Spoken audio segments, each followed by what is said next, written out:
Welcome everyone to Sierra's History Channel, and today we will be examining why the Chinese used symbolism throughout the architectural design of the Forbidden City. The Forbidden City was the heart of Imperial China from 1421 all the way to 1912. It was located in the center of Beijing, and it was home to 24 emperors and their families, including the Ming Dynasty and the Qing Dynasty. The Forbidden City was described as a divine place, a place that was so divine that only strictly members that were high in the imperial family could enter and live there. So with that being said, there were many important people living within the Forbidden City. So it was important to China that the architecture symbolized the power and social hierarchy within the empire. And one of the ways that they symbolized this was throughout the layout of the Forbidden City. The layout followed the ideal order and Confucian ideology that held Chinese social structure together. This ensured that all activities within the city were conducted in a manner that was appropriate for the societal roles within the empire. This can be seen throughout the outer courts and the inner courts.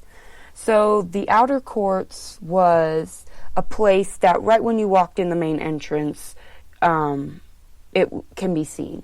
It was a place that was very public, and it held things like ceremonies, rituals, reception halls. It was a very formal setting, and only men could enter. So this, I think, really shows how, China wants you to see their best right when they walk in. And everything is very sophisticated and formal in the setting.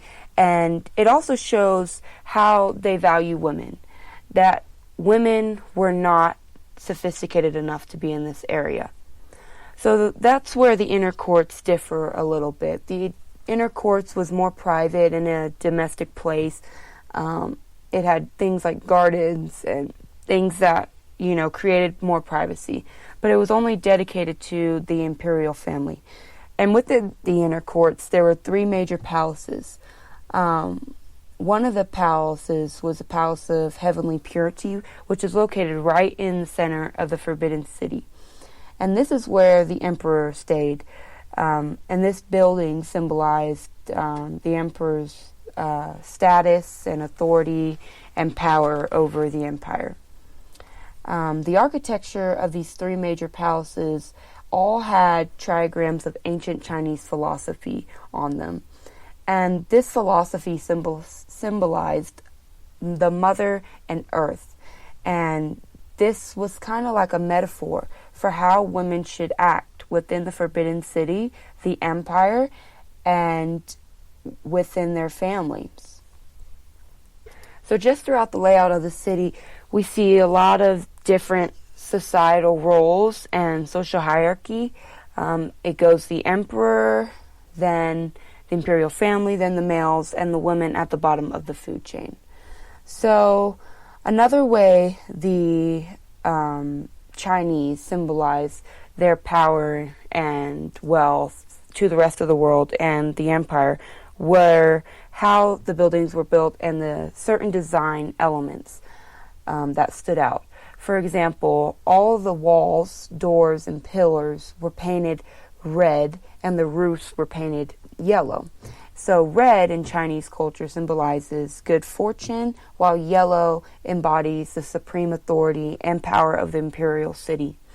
So these are two physical aspects of the buildings right away you see, and that lets you know that China is in good fortune and it's a very powerful empire. Another thing with the roofs is that they were painted yellow, but the Chinese built the roofs of their important buildings with animals like dragons, lions, phoenixes, all these mythical creatures that were said to protect and guard these buildings from fires and evil spirits.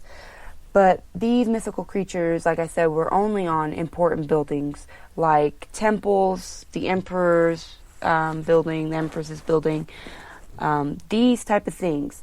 So that also plays a role in social hierarchy, that the empire was more important than the rest of the city, that he needed to be guarded and protected with these animals. And it also showed, same with the temples, that the religion within the empire was very important.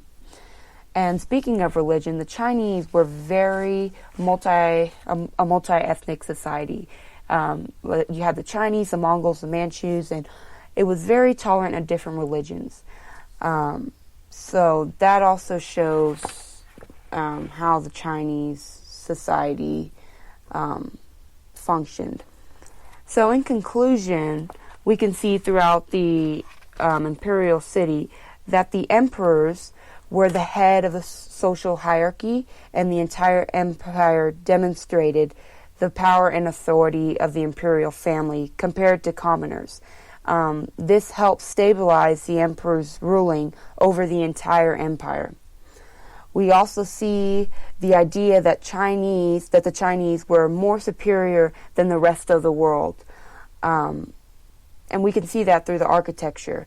It displays the Chinese wealth and the way of life, and this idea of the rich Chinese culture. So every aspect of the architecture within the Forbidden City has a meaning and symbolizes Chinese culture of power, wealth, and their social hierarchy within the empire.